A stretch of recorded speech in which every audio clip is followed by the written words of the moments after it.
Welcome back, guys. If you're new here, I'm Jen, single mom, artist, and entrepreneur, and this channel is all about helping other single parents build a life they love and do it all on their own. This is Vlogmas Day 11, and today it is time to get started on that stained glass piece that I told you I was going to make for my daughter. So I have picked out most of my glass, well, the most important parts of my glass, the colors for the crow himself, because they're the most important colors, right? So I have this gray-black color that's kind of see-through, and I also have this black. It's a black base, but it's iridescent. So this is going to make up most of the crow's wings and feathers, because it just makes sense to me, because really crows and other birds their feathers do kind of have that multicolored kind of sheen to them. So I think I'm going to use some of the dull and some of this iridescent for the crow himself. But to get started, the very first thing I'm going to do is this eye. So I want his eye not to just be a circular piece of glass that I cut out. I want it to be a three-dimensional bead. So we're going to do that in my microwave kiln. We are going to melt a glass bead in my kiln, specifically for this crow's eye. So let's do that first. Okay, so we're going to use that grayish, blackish glass for this beaded eye.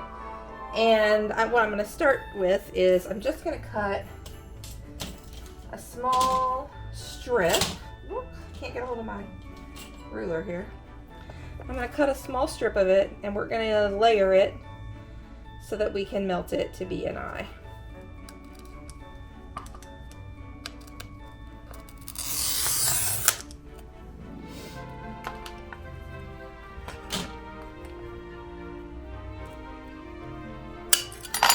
There's my strip. And we're just going to cut small squares. So I think I'm going to do 3 layers of squares. I know it fell down in there. That's what tweezers are for.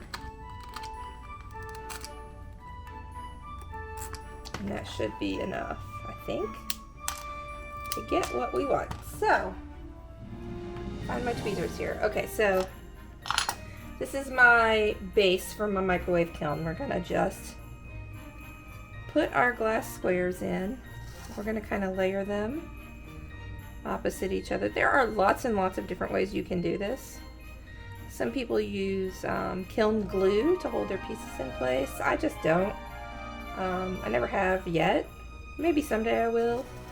I just don't find that they tend to move around that much, so it's not as imperative.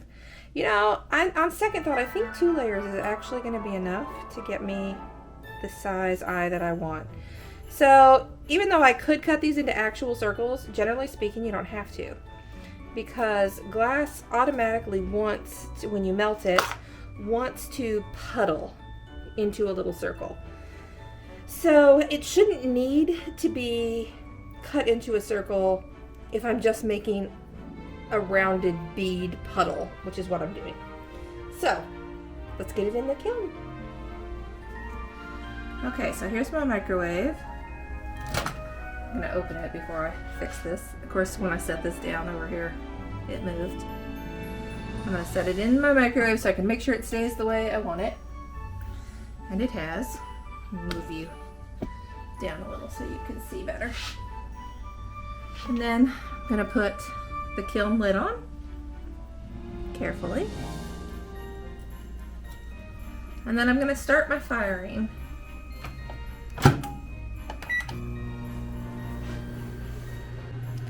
So microwave kilns, you have to kind of go slowly, and the microwave kiln itself, that's the piece that's inside the microwave, the kiln, doesn't always heat evenly. So I like to check it every couple of minutes wearing heat resistant gloves, and I like to turn my kiln top just a little because it helps redistribute the heat more evenly inside the kiln.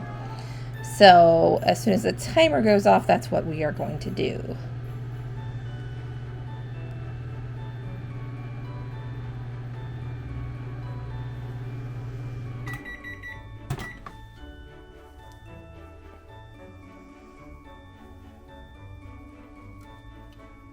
All right, so there's no glow yet, but there is glow inside the kiln, which is a good sign. And I only turn it like a quarter of a turn. Close everything back up gently. I'm gonna go for another 2 minutes. All right, I'm gonna show you when it's all done. Okay, my glass bead is done. I'm gonna show it to you.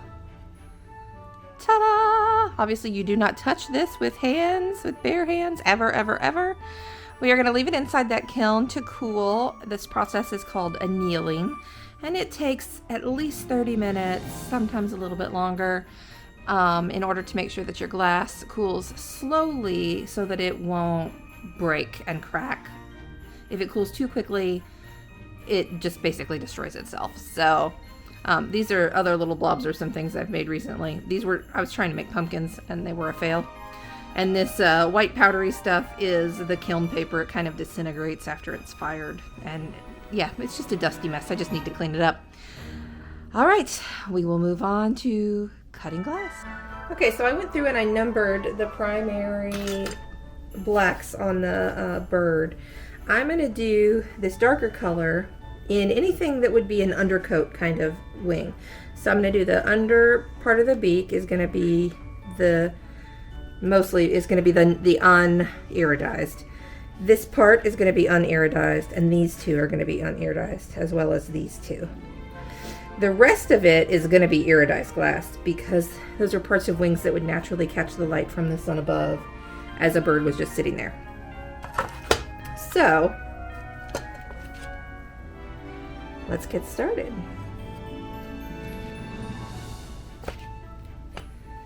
I always start by tracing my pattern onto my glass.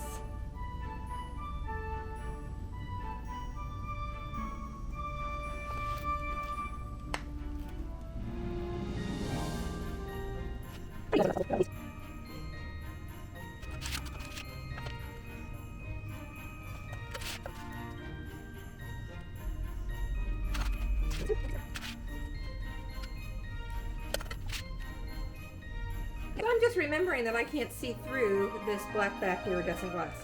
So what I'm going to do is I'm going to make a copy of my pattern, and I'm going to cut out my pieces and trace them onto this glass, and I'll do that at my desk. So this copy isn't beautiful and leaves a lot to be desired color-wise, but that's okay. For my purposes, it doesn't matter. So we are going to cut out the individual pieces that I need, and I'm going to cut on the inside of my line, because when I trace them, that's going to be the outside line then, so that I'll know, so that I'll have the right dimensions and size. They make pattern scissors for this, which basically cut on either side of the line and leave a tiny strip of paper in the center, and I just feel that they're unnecessary. Some people like them.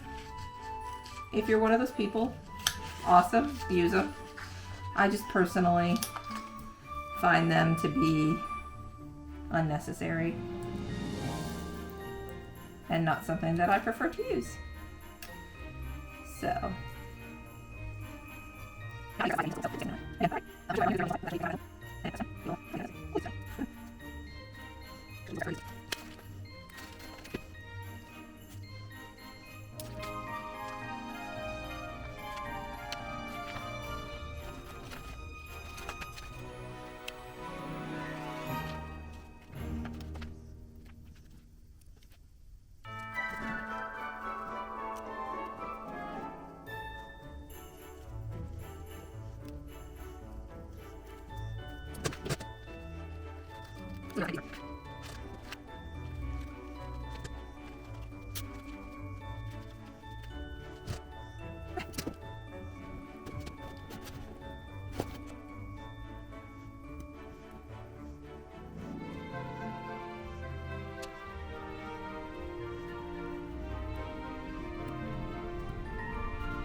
So because these pieces are so daggone tiny, I'm gonna try fitting them together first and before I grind.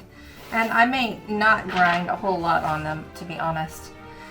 So let's just kind of see where we are.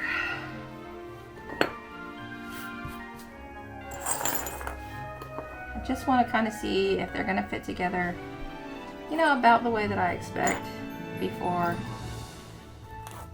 I go messing with them.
I'm ready to foil, and unfortunately you missed me cutting the rest of my little stuff out here because my camera died.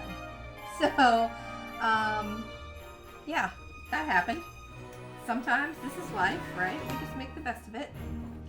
So I'm going to start foiling. You're probably not going to see all of this process either, simply because I don't have a ton of battery life left in my camera at the moment. Even though I plugged it in to charge while I was finishing cutting, it is not fully charged. So we're just gonna make do best we can, because this is life sometimes. Sometimes technology does not cooperate with me. Me especially. Technology does not like me. It's a little frustrating. But it's part of the deal, and frankly I'm quite used to it.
Okay, I apologize that you didn't get to watch me finish cutting and fitting pieces, but my daggone battery kept dying and it was an issue. So I did finish that up without filming.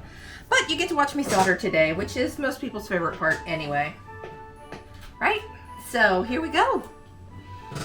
So I was just filling up my flux here. Let's check my iron, see if it's hot now.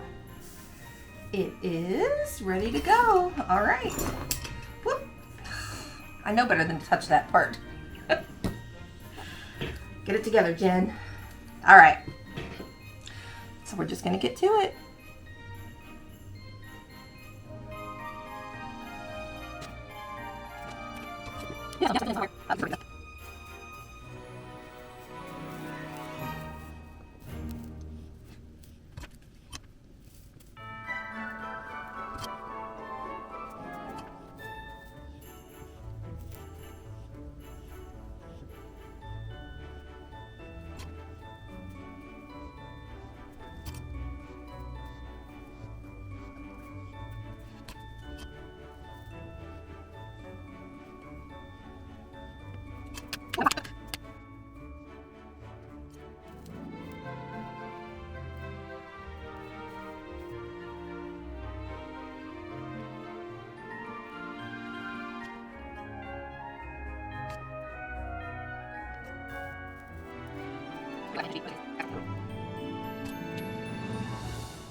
Okay, final buffing.